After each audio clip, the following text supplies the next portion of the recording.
Всем привет! Сегодня 3 мая. Мы приехали на первый ставок возле Великоанадольского леса.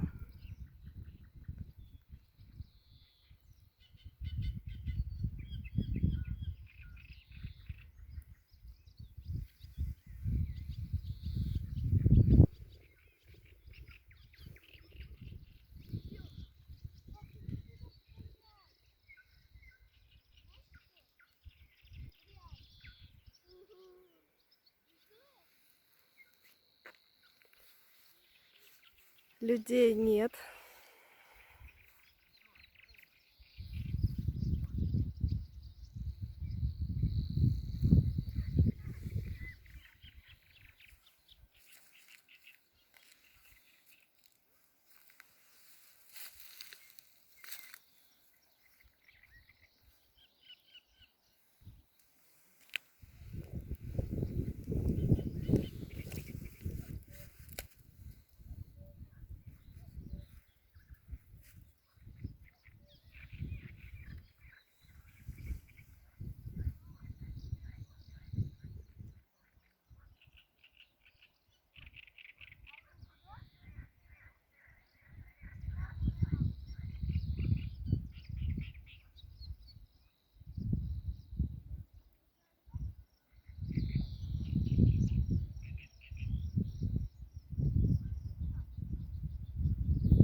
Всем спасибо за внимание. До новых встреч. Пока-пока.